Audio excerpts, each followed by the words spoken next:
Hey guys, welcome to another episode of Ballin' with Code and Pablo. Let's get right into the project. I compared LeBron James, Kevin Durant, and Kawhi Leonard on their three-point attempts. So it was a question that I kind of came up with randomly, but now people are talking about LeBron James' three-point montage that he's going on right now. So the question that I asked was, does he attempt more threes than these two other players? And by first glance, you would say that Kevin Durant and Kawhi Leonard really would shoot more threes than LeBron James. What I basically did was I ran an ANOVA test. This is something that you learn in statistics in high school or college. It's comparing more than two group means. And I'm using Python to gather live data from the NBA API that I'm using. So that was the first step. The second step was making sure that I had each data frame for each player. So I had LeBron James, Kawhi Leonard, and Kevin Durant's data frame. I'm using a person's blog, Renesh. He is into data science and he has many different ways on how to use these different statistics and models to, mess with any data that you're working with. I'm using some of his code to run this ANOVA test. After that, I had to combine it and format it in a way so that I can run my ANOVA test. And basically what I'm doing is I'm getting each mean from each player and averaging out their three-point attempts for the following season. So they only played about 11 to 13 games.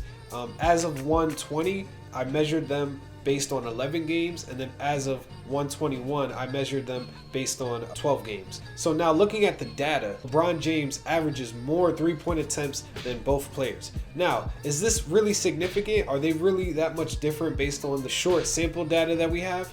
Well, that's why we're running this ANOVA test. The ANOVA test is going to run through the variance of each column that I have for the three-point attempts and really see if there's a big difference. I mean, we can kind of guess that there will be because based on the standard deviation, you can see that LeBron has the higher standard deviation between each data point. So each data point is each game.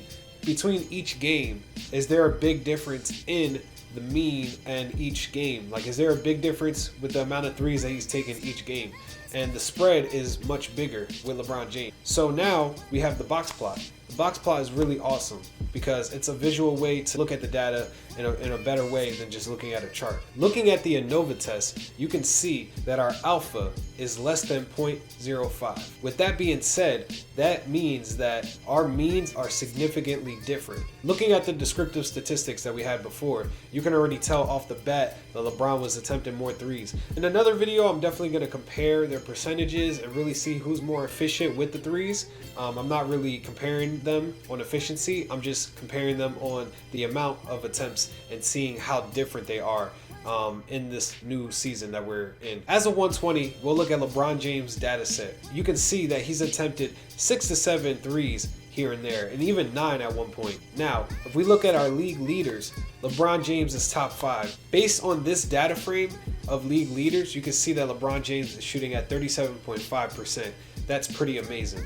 Now, if we refresh our data, this is the reason why I use the NBA API. A lot of these tests, you're using Excel, and Excel is cool, but Excel is at one point in time, and you have to always download Excel files. It can, really run up your storage. So using the NBA API and learning how to use it efficiently is really good because now I can refresh my data and have new data points to add on to the test. So I could run this test every day, or I could just leave it and it'll update automatically. The only bad thing about this test is that the number of games played should be the same to have an accurate test. And obviously with this short sample size that we have, it's not really that helpful to run the test and say that this test is really good right now. I'm just kind of showing you guys what I'm going to be working on in the future videos to come. And I'm going to be looking at data from last year as well.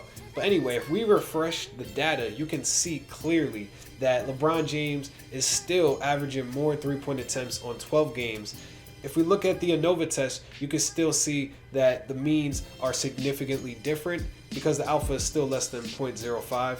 LeBron is shooting damn near 40%, which is amazing. If we look at our league leaders data frame, which is separate from the rest of the data frames that I have, you can see that LeBron James is still top 5 and up there with players like Steph Curry, Damian Lillard, and Zach LaVine. This is Ballin' with Code and Pablo, guys. Make sure you guys like, share, and subscribe to my content, Ballin' with Code and Pablo. I'm on Twitter, Instagram, TikTok, and now Clubhouse, so you can add me on there too. See you guys.